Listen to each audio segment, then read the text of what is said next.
Why did no one tell me solo leveling was insane?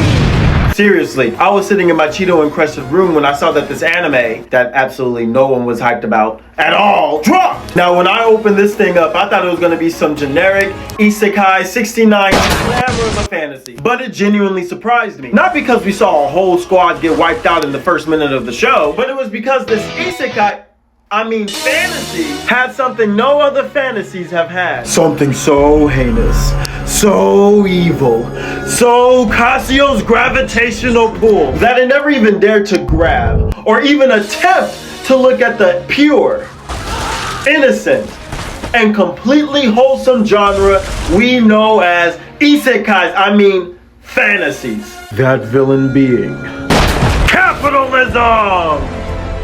Besides this one. This one was funny. Seriously though. I saw these Yamchas getting one-tapped and was like, should've cranked some 90s. But then we get to the part where these corporate overlords are discussing the intricacies of potential profit margins of the stones the hunters collect. And it was at this point I was locked in at the edge of my seat, completely focused, screaming out, more! Give me more corporate greed! Seriously though, when I saw that this was an extremely well-organized industry for profit, and then there's that one scene of the guy going through the magical hall of corporate drones, searching for the next sucker that's just gonna die to the ants again. Now when I was watching this, I was like, yes! Now that's realistic! Not this, using the power of healing to reverse time and Anyways, I was mildly impressed by the world building here. Then there's the fight scenes and I'm like, boom! Boom, boom, boom, boom, boom, boom, boom! Pew, pew, pew, pew, pew, pew, pew! Here comes a giant fish!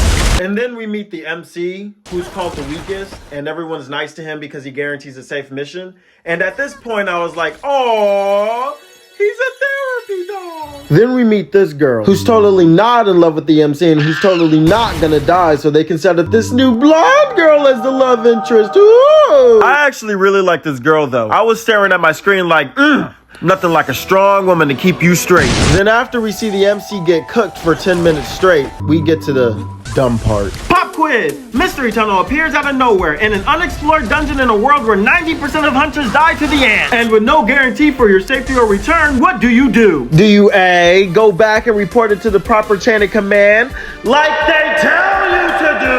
B, explore, but be very careful not to walk into the obvious trap room with 2 giant doors that'll close on you.